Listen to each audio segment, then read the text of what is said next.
So let's get started. Here's the basic hair cap, and I already have some strands of hair and ties on the hair. And what I'm going to do is show you first how I attach some of the strands to some additional spots on the hair cap. So the method that I use is quite simple. What I would do first is cut out strands of hair. Oops, let me grab these. I have some yarns that are already tied up and ready to go here. So what I would do first is cut out 2 long strands of hair, and the 2 strands would be double my doll's desired hair length. So assuming this is the top of her head, I'd like the hair to be about this long, yay long. And I would recommend going slightly longer than what you would like so that there's always room for cutting and trimming at the end. So what you're going to do first with your 2 strands, let me move this out of the way. What you're going to do first with those 2 strands is to tie a knot in the very middle, right there. So you can either tie a knot this way, like that. That takes off some of the hair, but it makes a nice big knot, and that's what we want to do, make a nice big knot. Or alternatively, you can also tie it this way. Loop around and pull that yarn end through. So let's see, let's try and make it as even as possible. Around there, oops, there we go. So here's the knot, and I don't want to make it too tight or too small because that might pop out of the hair cap. So once you've got that, look to see where you want the hair strands to be coming from out of the cap. Now, what I'm going to do, I like to place it somewhere here. I'm seeing that there's an empty spot. There are already quite a few strands coming out of other areas. So I'm going to hook in. Let's say I'd like it to come out here. I'm going to hook in and, oops. So looking at the hair cap, find the spot where you'd like your strands of hair to come out of. What I would like to do is add some more to this bold spot here. And to do that, I'm going to first have this, our knotted bundle on the inside of the cap. You're going to push your crochet hook into the hair cap, and then take one end of that bundle and pull it out.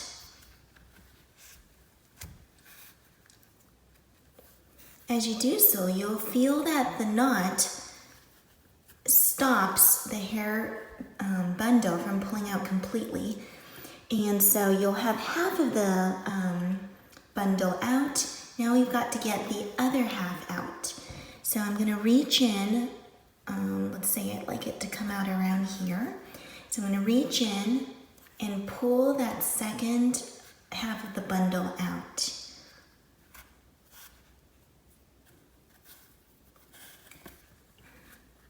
There. Now at this time I have, my bundle consisted of two strands of yarn. So now I had it doubled up, so I have 4 strands of yarn or hair coming out. There we go. And as you can see, I kind of tied up bits of the hair here and there. I'll explain the how I part the hair and organize the hair in a little bit. But I'm going to show you one more time how I attach one of these bundles. So starting from the beginning, again you have 2 strands of yarn, tie a knot in the middle like so, and you're going to find where you want your strands to come out of. Let's say I'd like it to come out of somewhere here. Push that crochet hook in. Oops. Pull out half of the bundle,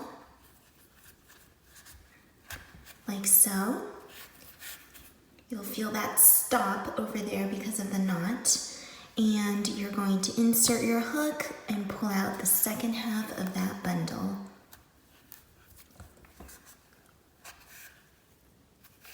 There. So these are the additional 4 strands that I just added onto the hair cap. And you're going to want to do that all around the head. So let me quickly explain how I organize it, and it's good to work with some sort of order and structure for the sake of managing all of these strands. So first things first, I like to start from the midline where there is a hairline. And what I do is I normally start from the very front of the hair cap at midline, and I keep working back like so. Then I take all of these front strands and I tie them together. After that, you can work on the opposite end, making sure I went through the same stitches actually to make it nice and tight, so that there isn't a gap in between. And after you go through from the front, working towards the back in a row, you're gonna tie that bundle up as well so that it doesn't get mixed up with the other layers below. So I've got those 2 bundles first. Then I work underneath, as you can see underneath that, that first midline bundle. I add some additional strands and tie them up. So here, the ones below, feel free to make it sparse and not as thick and inline as the first midline bundle. And the reason for that is because if you add too many strands, what's going to happen is that your doll is going to end up having a whole ton of hair, and it might become very bulky, very unmanageable, etc. But of course, if you like that style, if you want to have a lot of voluminous hair, feel free to. After you lift that up, again, I have this side part a lot more sparse, and I'm only putting in strands, maybe 2 or 3 stitches apart instead of just 1 stitch apart. So that's that.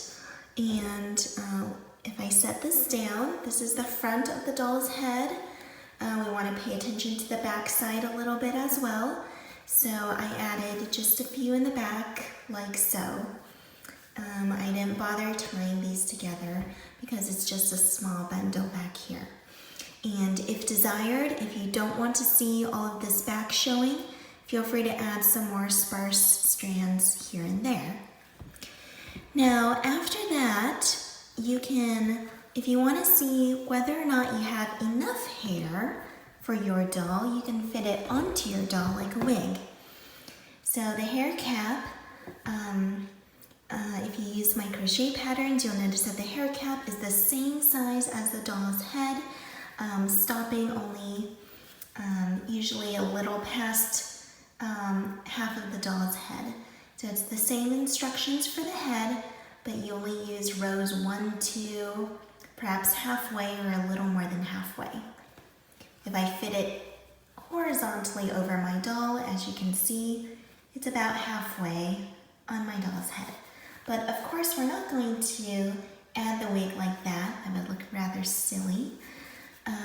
You're going to put it at I like about a 45 degree or maybe a wider degree, maybe 50 or 55 degrees.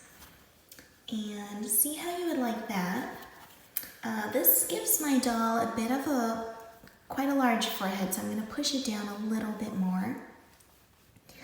And you can always sew the hair cap on like this, or you can sew bangs onto the doll as well. And I'm choosing not to sew bangs or a fringe onto my doll, onto this doll in particular, because I'm going to use her actual hair strands here to make a fringe. And that's just one of the ways you can style your doll's hair. So what you'll do next, after attaching all of the strands of hair, go ahead and take, I have a loose yarn end that comes from crocheting the hair cap. So I'm going to use this to sew the hair cap onto my doll. And you can do that as well, or if you do not have a yarn end or a yarn tail, feel free to just get a new strand of the same colored yarn and sew it onto your doll's head, like so.